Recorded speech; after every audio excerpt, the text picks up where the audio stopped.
Good evening, boys and girls, and welcome back to the channel. If you're new, my name is Lee, and in today's video we are finally going to be doing my first ride review on my brand new Arai RX7-V. So sit back, relax, grab yourselves a cup of tea, and let us finally get into the video.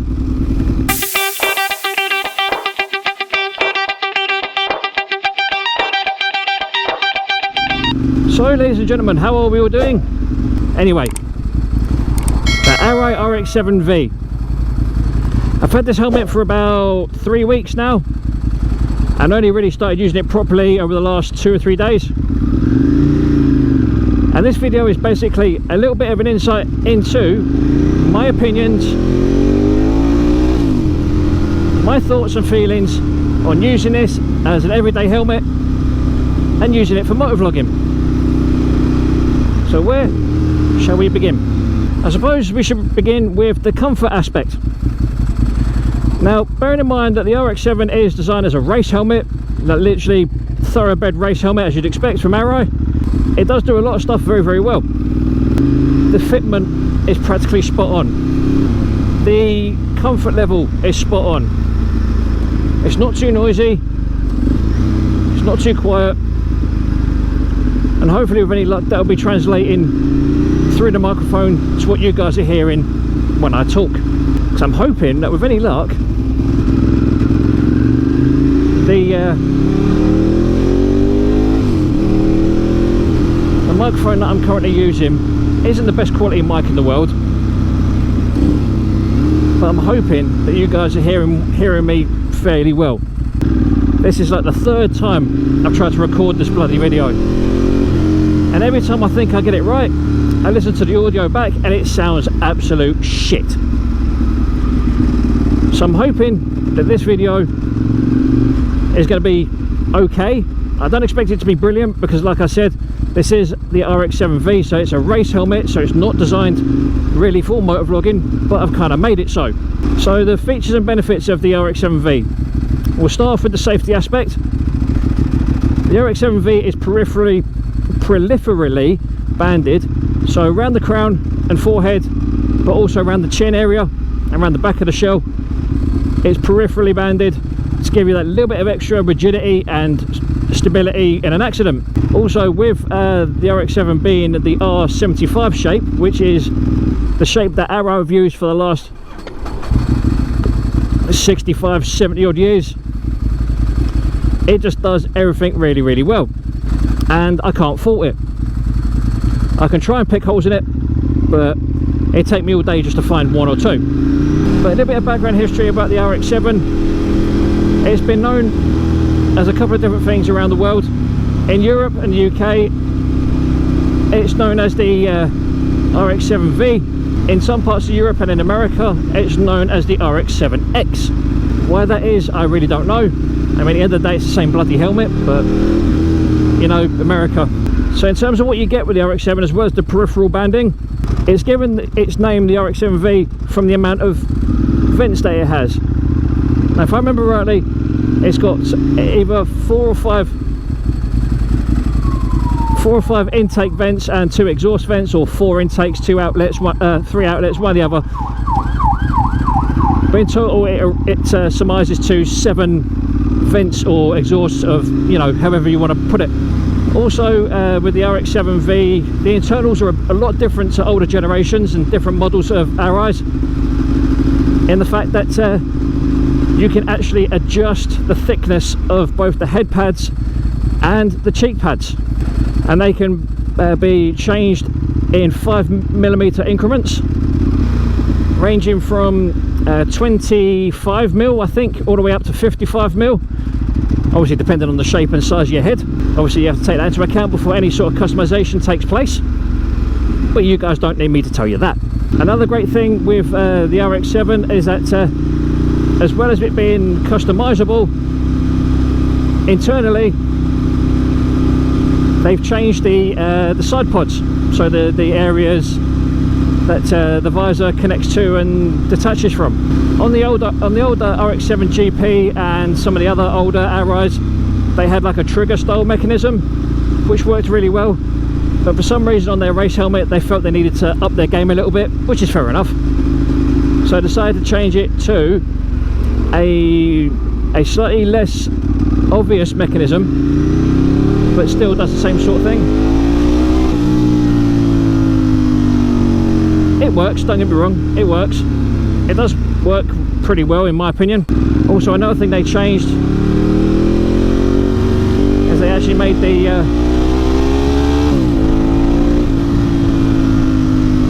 actual visor aperture bigger, so you get more peripheral views, so your peripheral vision isn't as obscured as what you'd expect, which is always handy, especially considering the fucking idiots I have to deal with in London. Another thing I'd like to obviously point out is that this is the first Arai I've owned in approximately 15 years. The last helmet I owned that was an Arai was the Arai Quantum F, which in its own right was a very good helmet. Obviously not like the RX7s of its day, which was the Corsair, I think it was. It was either the Corsair or the GP, one or the other. So obviously, as you can imagine, not quite as up there in terms of build quality and stuff like that. It still works amazingly well. I loved it. But the RX7 is just a completely different animal, just completely different. If you can imagine what it's like jumping from a 50 quid lid to a £500 helmet, that's the sort of like dramatic jump up in quality that you get with the RX7s. Not saying that any of the other Arais are rubbish, because they're not, so they're all pretty good in their own right. Pardon me. And had I have had the money way back when, I would have got an RX7, but unfortunately I didn't.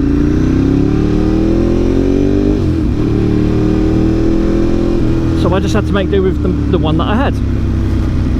You know, like I said, I'm not taking anything away from the Quantum F, because it was a good helmet at the time.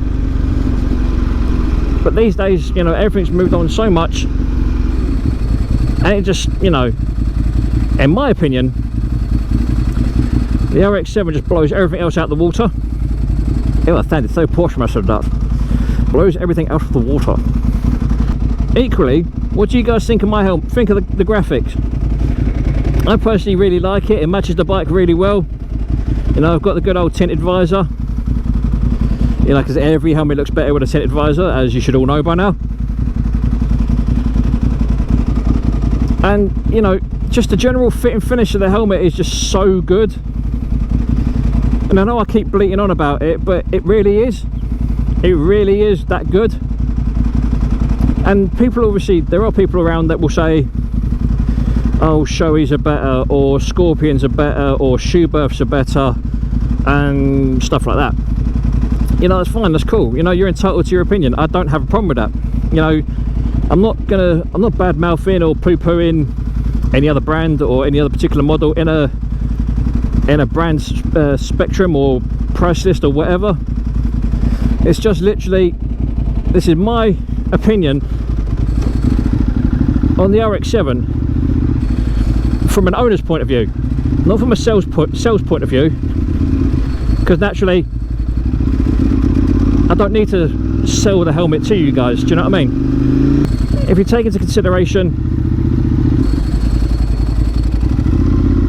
every other brand on the market, every brand has its own particular what do you call it, their own particular flagship model, and for Arai it's the RX7. And what is this moron doing?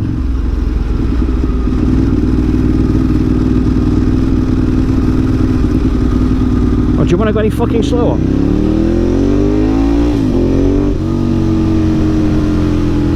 But as I was saying,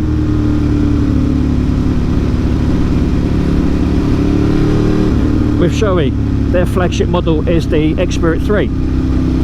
With Scorpion, it's their XO 1400, I think it is. Their carbon fibre race lid. It's the one that Alvaro Bautista's wearing, I think, in World Superbikes.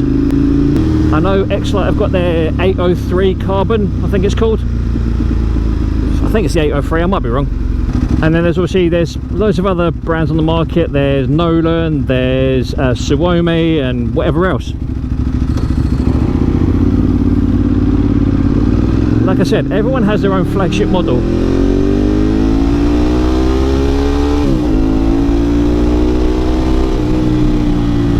And with Arai being, you know, the go-to brand for a lot of riders, both in domestic championships and you know, abroad, you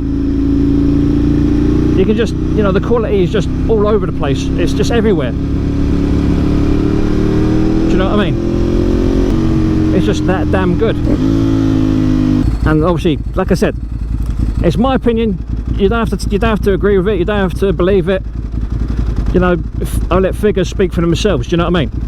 But at the end of the day, like I tell my customers, if you have the money and you're willing to spend it, get yourself an Arai. Doesn't matter which model it is, just make sure you get one. Because every Arai on the market is still very, very good in its own right. Whether it's their £300 helmet or their £2,800 helmet, each one is still good in its own right. It's just whether or not you're willing to spend the money.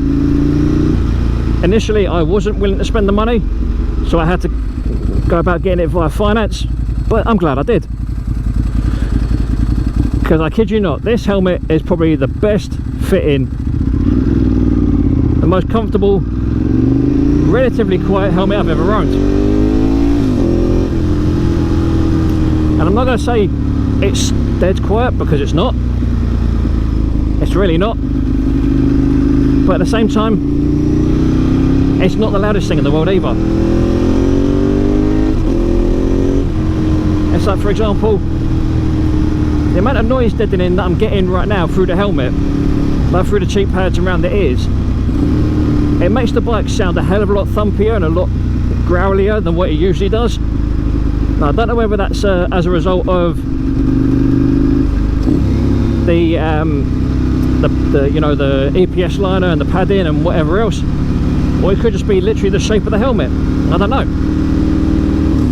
But either way, it just works. And people have said at my work that the RX7 is too noisy. It's not. It really isn't. I can tell you now, as now an owner of an RX7, it really is not that noisy. There are noisier ones on the market. I'm not going to lie to you, because there are. I'm also not going to try and bullshit you and tell you that there are no other helmets on the market that are as quiet, if not quieter, yada yada yada. I'm not going to do that either. What I will tell you is, if you have the opportunity and the time, try one on. That's all I'm going to say. Just try one on. Once you try one on, you will know exactly where I'm coming from. And as always, boys and girls, if you like what you see and you want to see more, you want to see more of this beautiful helmet, you want to see more of this beautiful rider, I may joke, I'm not that beautiful, I'm kind of ugly. But anyway, if you like what you see and you want to see more, you know what you got to do. Make sure to like, comment and subscribe. Spread the word. Be part of the experience. Be part of the Rollin Thunder family. And join me on my journey of YouTube adventures. And as always, I really do appreciate all the love and support that I get from you guys. I love all the comments, and you know, I love communicating and interacting with you guys. You know, it does make what I do a lot more enjoyable when I've got people that actually want to get involved with it.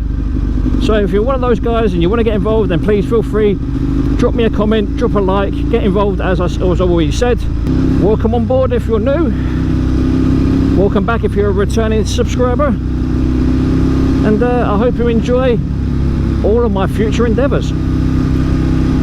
So for now, ladies and gentlemen, I hope you enjoy the rest of your weekend. I hope you enjoy your week ahead. I hope you have fun, you're safe and happy. So without further ado, this is Lee, aka Rollin Thunder, saying look after yourselves, look after each other, stay safe on the roads, stay away from COVID-19, be safe, be sensible, enjoy your bikes, enjoy life, enjoy your friends and family, and as always, adios.